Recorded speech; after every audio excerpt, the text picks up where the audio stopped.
We are educators. We want to bring the best possible opportunities for our students. We want to take them places. We want to do everything possible to ignite the spark of inspiration. We want to provide the best infrastructure. At the same time, we also want to learn, explore, experience, and grow. But we always encounter one major roadblock: funding. Well, not anymore. In this series, we are going to discover every possible way to arrange funds or to raise capital. Hi, it's Himannshu, and I welcome you to the brand new episode of The TEDS Show. Today's episode is going to be super exciting, so keep listening on Apple, Spotify, or on your preferred platform.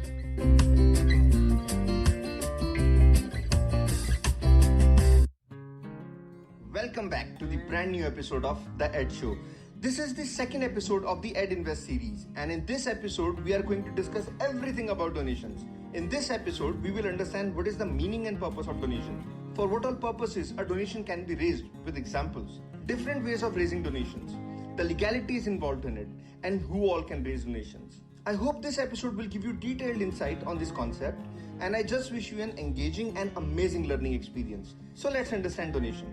In the previous episode, we have covered what is donation, who all can give donations, and have understood the most common ways of raising donations. So if you have not listened to the previous episode, then I suggest you to listen to the introduction to funding, which was our first episode, and then listen to this episode for better understanding. And during this episode, if you feel stuck, confused, or if you have any questions, then I would suggest you to make a note of them and send me a voice message using Anchor app after the episode. Or if you are listening to this episode on YouTube, then share it in the comment section and I will address all your questions in the Q&A podcast. So get your pen and notepad ready and let's get started. In the previous episode, we have understood the following terminologies: CSR, fundraising, crowdfunding. And in this episode, we will cover all these terminologies in detail. But before we start, I would just like to mention that this episode is for you. Doesn't matter if you are an educator, educational institution, or an entrepreneur. In this episode, I will cover everything that can help you raise donation and how the donation campaign may benefit you in achieving your goals. Well, as we all know, that donation is an act of giving money, material, time, and or effort towards a specific cause. But the other side of it is to raise donation to achieve your goals or your mission. We all have goals, some ideas that we would like to implement, an aim that we would like to fulfill, and we know that our idea can bring an impact, but we feel stuck as we don't have enough resources in order to achieve it. Well, that's where raising donation can be your savior. You can be an individual with a social goal or a personal goal, an educational institution or social enterprise with again a social goal that may help you make an impact and may also help you create your own brand. And you know that reaching out to community will not just help you in raising resources but will also help you widespread your mission. Well, when you think of a mission, the two very common questions that might arise in your mind that are A, from where I will get the desired resources, and B, how to utilize the resources for better outcomes. Do let me know if you want me to create a separate podcast on how to utilize resources for better outcomes. Well, let's understand the first part here. But before we go any further, I just want to share my thoughts on donations in order to direct you towards the right direction. Donation is not just about doing charity or a social cause. It can also be in the form of a support by diverse individuals or organizations in order to help you achieve your goals, be it social or personal. Let's understand what a social or personal goal means. A social goal is something that caters to the society at large. A few examples could be raising funds for the education of underprivileged students, raising funds for running an evening school for the children or adults, creating a library or laboratory in your school, or maybe for environmental causes or any other cause that you can think of that has an impact on the society. A personal goal, on the other hand, is something that you would like to achieve either for someone concerned or for your own self. A few examples could be that you know someone is in need and they require support.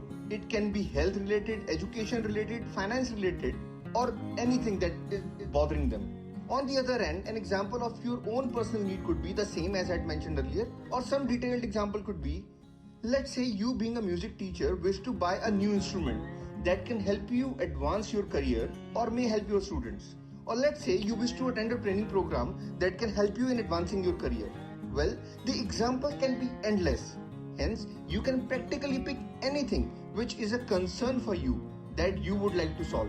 Now let's understand how you can raise donations utilizing different platforms. CSR. We have already covered what is a corporate social responsibility and what type of corporates are eligible to work on CSR. So please refer to the previous podcast for that. Now CSR is little tricky concept as it requires you to do some homework before reaching out to the right corporate for funds. Here are few tips that will help you pick the right corporate for right funding opportunity. Now that you understand your need and you have decided to reach out to a corporate, here are few things that you need to keep in mind. A. It is not necessary that the corporate will give you funds, as they can also give you material resources. An example could be that you wish to establish a computer lab and you have decided to reach out to a computer manufacturer or an IT company. In this case, there could be a possibility that the company will give you all the desired resources instead of giving you finances to buy IT peripherals. B. Not every corporate is the right door for you. Now, before you reach out to a corporate for CSR funds, you must first visit their website and read their CSR priorities and commitments, as a corporate which is too much focused on environmental issues may not give you support for other non-environmental issues. C. Pick the right fit. It is always advisable to reach out to a corporate which fits the requirement. Example, an IT company for IT peripherals, a publishing house for books procurement. But at the same time, you must always categorize corporate under these three categories. Now please understand that all these categories are defined by me in order to give you better understanding. And these categories are regional corporate, national corporate, or an international corporate. Now what is a regional, national, or international corporate? A regional corporate is often considered as a company with regional geographical presence. But the other angle could be a company with a regional CSR focus. I'll just give you an example for this. Considering a manufacturing plant, this can be a plant of a global brand as well. So why have I picked it under a regional brand? Because many a times a manufacturing plant prefer to utilize their CSR funds in and around the manufacturing facilities. An example could be an automobile manufacturing plant with a national or international presence. But they may choose to utilize their funds in and around their manufacturing plant. A national corporate is often considered as a company with nationwide presence. But the other angle could be a company with nationwide CSR focus. Now consider a service sector company, as they don't have a manufacturing facility, but they may prefer to utilize their funds as per the need analysis of the nation and may choose to spread it across the nation. An example could be a telecom or IT service company, as they have offices across the country and they may choose to divide their CSR funds across the country. An international corporate is considered as a company with presence across various countries. Or the other angle could be a company which is headquartered or situated outside your country, but they may have a CSR focus in your country. Yes, you can reach out to international organizations with your project and they may even choose to give you CSR funds if they have international focus. While applying for the funds, you must create an effective project proposal. You may also choose to link it with the organization guidelines or focused areas as mentioned by the organization on their website. And your legalities must be completed before you apply for a CSR funding or any kind of donation. Again, we have already discussed about these legalities in the previous episode, so do listen to that episode for clarity. If you want me to create a separate podcast on how to write an effective project proposal, then do share it in the comment section or share it with me on our Telegram group, the Ed Show community. It's a community of educators where we discuss everything related to education and where I also offer free courses on different topics. So if you are an educator, then feel free to join this group, the Ed Show community. Now, who all can apply for CSR? An individual, an educational institution, an NGO, or a social enterprise can apply for CSR funds as per the CSR guidelines of the organizations formed according to the CSR law or guidelines of the country. And as mentioned, you will find all the relevant information on the corporate website. Now let's move further. The other way of raising donation can be organizing a crowdfunding activity. There are several websites on which you can start your own crowdfunding campaign. But before you do that, you must understand it in detail. In crowdfunding, you reach out to masses and ask for their support or their involvement in your project. Crowdfunding is applicable in both raising funds for self or social causes or raising funds by diluting your equity or by selling your products or services. This is the easiest of all as it doesn't require you to invest on organizing a fundraising event. Neither it requires you to create a project proposal or visit hundreds of websites before you reach out to the right corporate.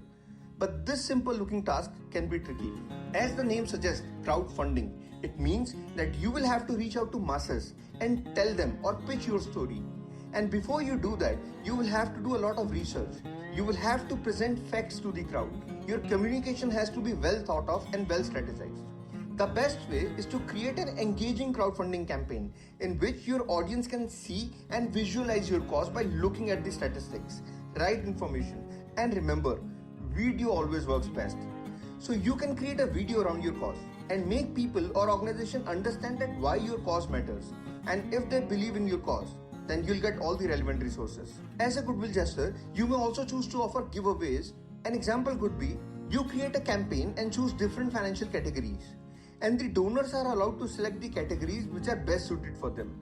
And for each or some of the categories, you can choose the giveaway or thank you gifts, such as a t-shirt, a cap, a goodie bag, or anything that you feel is linked to your cause and can help you widespread it. Just like CSR, individuals, NGOs, social enterprise, educational institutions, or even startups can apply for crowdfunding, and the legalities remain the same as mentioned in the previous podcast.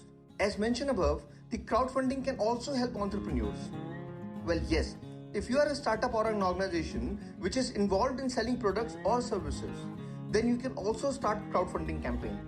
The two most prominent campaigns for you can be raising capital by diluting your equity, or other can be selling your products or services.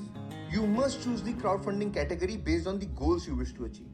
Now, once you launch the crowdfunding campaign, then do share it on the social media platforms, as the key of crowdfunding is communication and the other key is spread. I have curated a list of various corporate for CSR and crowdfunding platforms based on different categories. If you wish to receive the list, then simply follow me on LinkedIn and send me a message and I'll share the list with you. There are many other ways of raising donations, such as starting a social media campaign. And I would suggest you to link your social media campaign with the crowdfunding campaign, but you may choose to run it otherwise. The other ways can be organizing a fundraising event.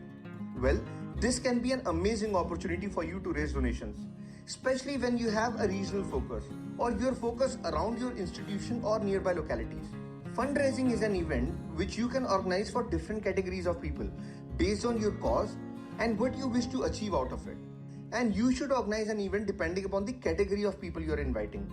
A few examples could be that you may choose to organize a bake sale, wherein you can ask the students, teachers or parents to bake and sell it during an event, and the proceedings of such event can be utilized for the cause. Or you may even choose to organize a gala event wherein you share your cause with the top dignitaries and they may choose to support your cause with the financial donations. Fundraising is an option best suited for NGOs, social enterprises, and educational institutions. And I ask individuals to stay away from it due to the resources involved in organizing it. Now, during my journey, I have come across some great educators who have raised donations for various social causes that they care about or which they have planned along with their students. If you want me to invite them for an interactive session, then let me know and I'll be happy to reach out to them. And if you have liked this podcast, then do rate us on Apple Podcasts and share it in the community. And I'll see you in the next episode. Thank you for listening to that show. I hope it was a great learning experience for you. If you have any questions or suggestions, then do share a voice message with me on Anchor. Or if you are listening this podcast on YouTube, then share it in the comment section and I will address all your questions in the Q&A session. And I'll see you in the next episode. Till then, stay safe and stay happy.